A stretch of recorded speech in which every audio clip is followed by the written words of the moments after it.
I forgot to switch on the mic. Hello and welcome back to my channel. I know I've been away for about 2 months. Hello and welcome back to my channel. I know I've been away for a while, but that's mostly because the world is on fire. Well, it has been since 2012, and anyway, I have been quite busy these last 2 months. And making these videos is a lot of effort and time, which I couldn't find. In fact, I even stopped making content on my other socials. And it's not just that I was taking a break from social media, but here we are 2 months later, fully rejuvenated, and hopefully, this is going to be somewhat regular. With that being said, welcome to my September reading wrap up. In case you're wondering where my August reading wrap up is, it's on my blog. Link is in the description. I was thinking of clubbing the two reading wrap ups for this month and last month, but I thought that might be a little too much. Also, I didn't really have a great August. I was in a bit of a reading slump. You can check it out on the blog post. All the details are there, plus all the reviews, mini reviews. The first book that I read in September was a book I started back in July, and that is Jade War by Fonda. To be honest, the first third of the book, more than the first 33% actually, was quite a bit of a slog. Things weren't moving forward as much as you would expect, and after reading something like Jade City, which I absolutely loved, Jade War was kind of a letdown in the first third. And then the rest of the book, it's a beautiful masterpiece. Everything that made Jade City so good, Jade War does better. The scale of conflicts has been magnified from being just a clan war to now a geopolitical situation.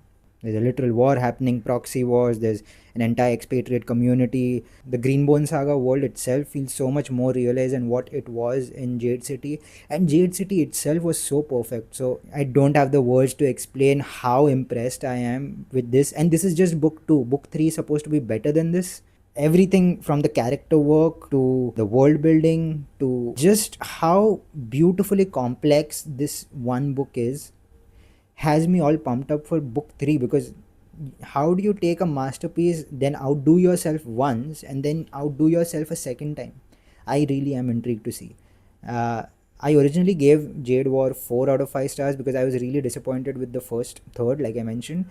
But the more I think about this book, the more I realize that this book is near perfect.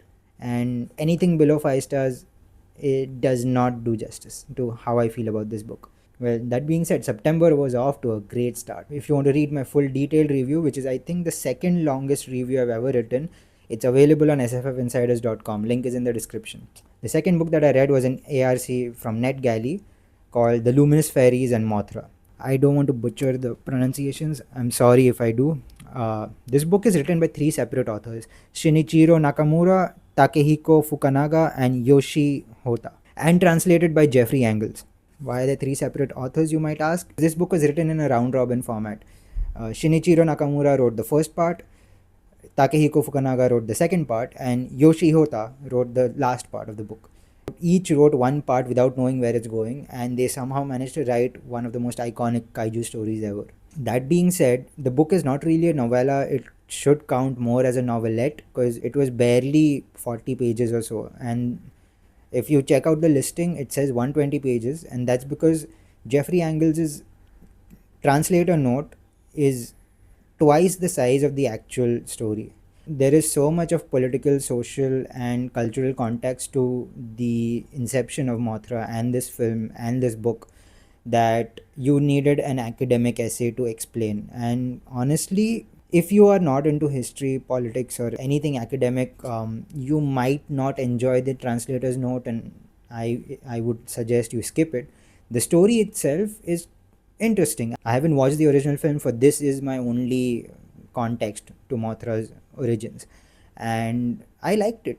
It does have its issues, honestly, but a lot of it with context makes sense. Like, this was a book commissioned by Toho Studios so that they could find a new monster movie to make.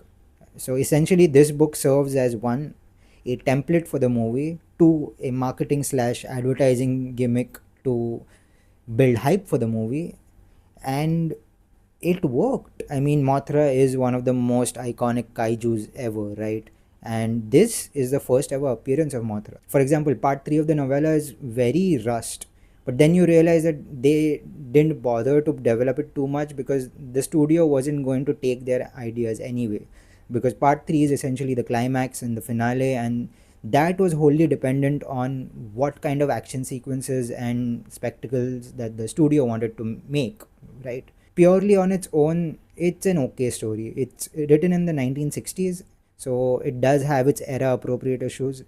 If you're okay with that and want to read something classic Japanese, you should give it a go. The third book that I read this year, it was something I was hoping to read in July but didn't get the time. It's Black Cloaks by Rob J. Hayes, book 4 of Titan Hoppers. In case you didn't know, Titan Hoppers is a progression fantasy sci-fi series that is, in my opinion, criminally underrated. Every single entry of this series has been epic. I have enjoyed every single one. There hasn't been a single dull moment in the first 3 books. So naturally, I was hyped for book 4. And you know what?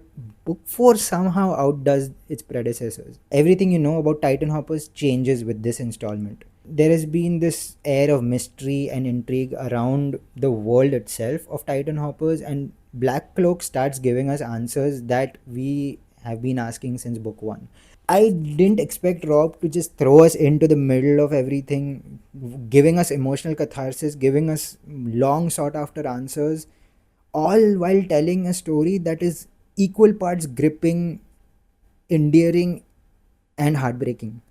I mean, Iro has never been one of my favorite characters, but Iro's story in book 4 has been my favorite in the series so far. I would give it 6 out of 5 if I could. But the book does have some issues. I won't go into specific details. My full review is going to be live on sffinsiders.com. I don't know if it'll be posted before or after the posting of this video, so whenever it does, the link will be in the description below. All I want to say is, if you have not read Titan Hoppers but are considering it, now is the perfect time to hop on, pun intended. The fourth book I read was actually a manga anthology called Before You Go Extinct by, again, I don't want to butcher the pronunciations, but Takashi Ushiroyato, who wrote the story, and Kanato Abiko, the illustrator. And NetGalley for some reason didn't list the translator, but Storygraph tells me the translator is Yuki Tejima. This is an anthology manga that, how do I put this, has anthropomorphic animals musing over extinction, existence, and the purpose of life. The adorable illustrations perfectly balance out the deep reflective musings that are explored in each chapter, and I genuinely had a good time reading this one. Of course, this book is not for everyone. I got an ARC from NetGalley, and some of the scans and the PDF were not clear enough, so I don't know if it's a fault with the illustrations or the scans, but there were some bits that were confusing, like some characters I couldn't differentiate between. Sometimes the story did get a little confusing, and I'm not entirely sure I got the point of every single story here, but I guess that makes sense for a reflective work like this. I mean, it's philosophy, right? You are trying to understand something deep and human, and that's what you get with these anthropomorphic animals. The fifth book that I finished in September was a Necromancer called Gam Gam by Adam Holcombe. I wanted to read something light and easy, and I saw the author had commented on a bingo thread where he recommended this book for the high fashion square, and I had no other book in the square. This was labeled cozy fantasy by many fans, and I thought, hey, maybe it's time to finally pick it up. And I did, and I'm so glad that I did, because this was one of the best reads of the month, maybe even the year. I have also written a book about grief and coping, but it's horror and grimdark fantasy. A Necromancer called Gam Gam explores grief and coping with cozy fantasy.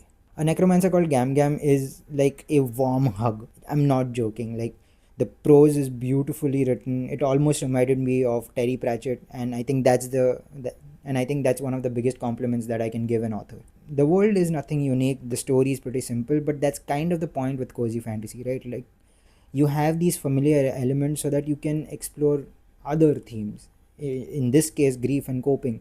The characters are what really worked for me. Mina and Gam Gam, both of them were such beautiful characters. It was like I was on a journey with them, and even though the journey has ended, I still want to stay in touch.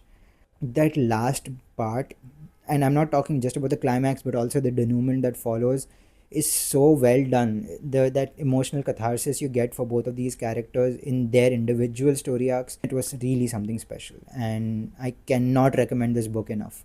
And the last book that I read in September was another ARC from NetGalley called My Soulmate by Wah Kee. I hope I'm pronouncing it right. The story is pretty simple. It follows two manhwa artists, both of whom have dream projects that they want to work on. One of them dies, he possesses the other one, and they work towards completing their dream projects.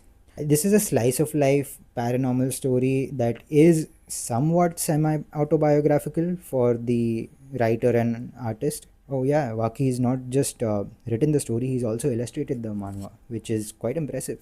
This does count as cozy fantasy, which makes it my second cozy fantasy read of the month.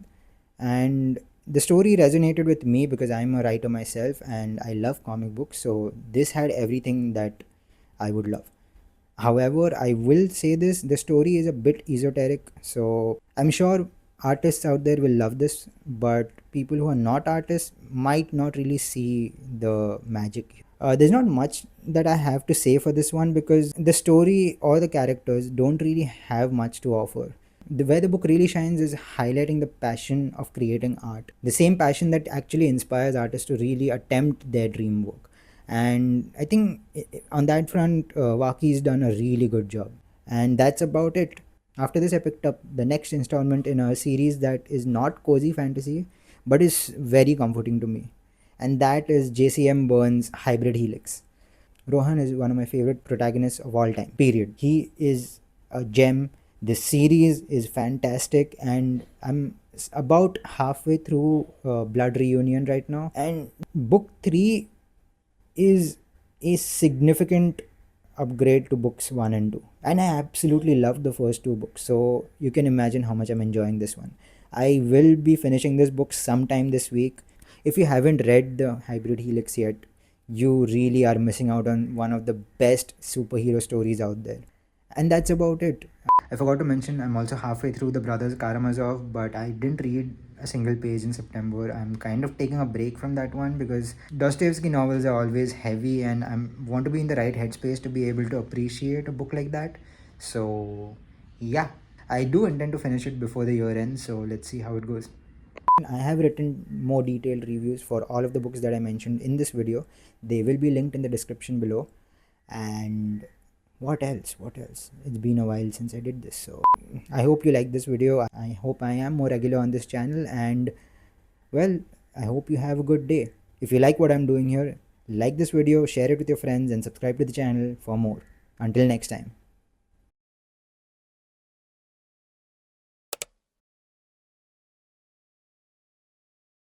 It's a microphone. It's not for you.